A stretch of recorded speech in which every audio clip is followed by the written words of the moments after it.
રસોઈમાં આપનું સ્વાગત છે। આજે આપણે બનાવવાના છે હોળી માટે સ્પેશિયલ વાનવા। તો ચાલો એની રેસીપી જોઈ લઈએ।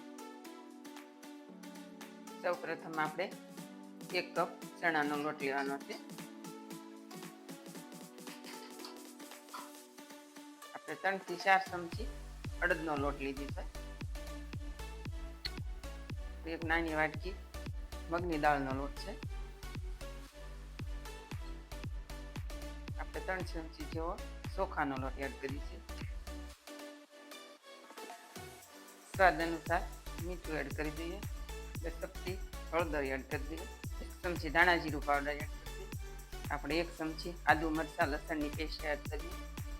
2 ચમચી જેટલા ધાણા એડ કરી દઈએ। આપણે થોડી કસૂરી મેથી એડ કરીએ। આપણે સોળી નાખવાની છે। અડધી ચમચી હિંગ એડ કરી દઈએ। અડધી ચમચી જેટલા અજમા એડ કરી દઈએ। આપણે એને સોળીને નાખવાના છે। તો 2 ચમચી તેલ એડ કરી દઈએ। આને મિક્સ કરી દઈએ।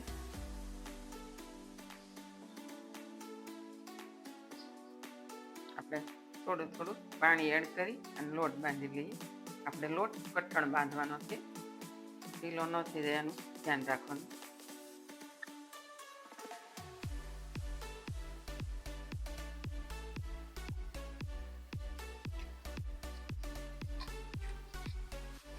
આપણો લોટ બંધાઈ ગયો છે અને 5 થી 7 મિનિટ આપણે રેસ્ટ આપી દઈએ।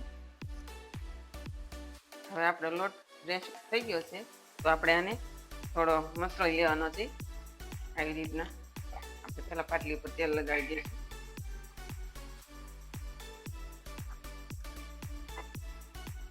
આવી રીતના આપણે એને પીસવાનો છે।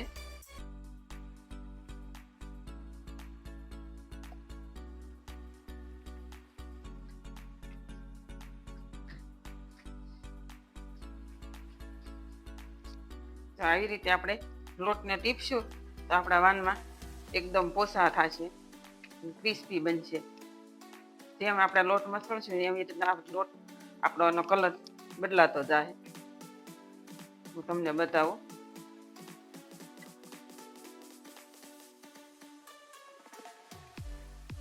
આ લોટમાં તો કલર ફેર થઈ ગયો છે ને। આવી રીતના આપણે મસળવાનો લોટને।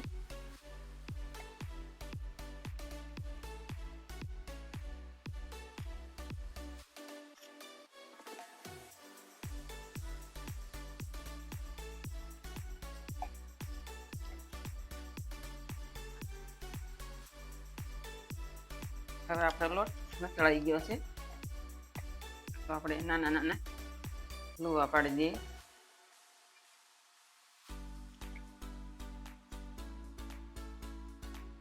એક સરખા નાના નાના લુવા પાડી દઈએ।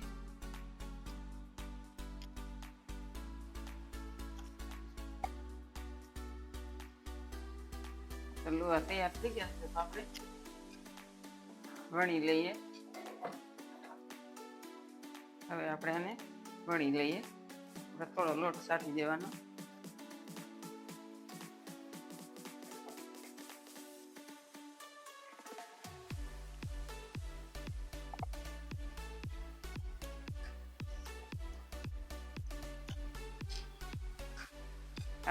આવી રીતે આપણે બધા વાનવા વણી લઈએ।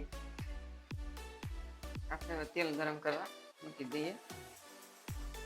આપણું તેલ ગરમ થઈ ગયું છે।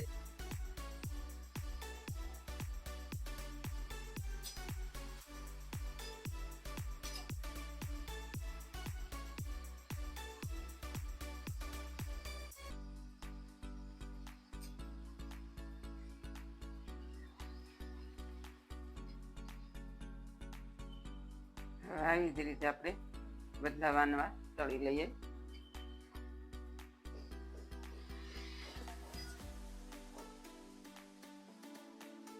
હવે આપણા વાનવા તળાઈને રેડી થઈ ગયા છે તો એની ઉપર આપણે આ લોસાનો મસાલો છે એ છાંટી દઈશું। તૈયાર છે આપણા વાનવા। જો તમને મારી રેસીપી ગમતી હોય તો મારા વિડીયોને લાઈક કરો, શેર કરો અને સબસ્ક્રાઈબ કરવાનું ભૂલતા નહીં। તમે પણ આવા નાસ્તો બનાવજો હોળી માટે।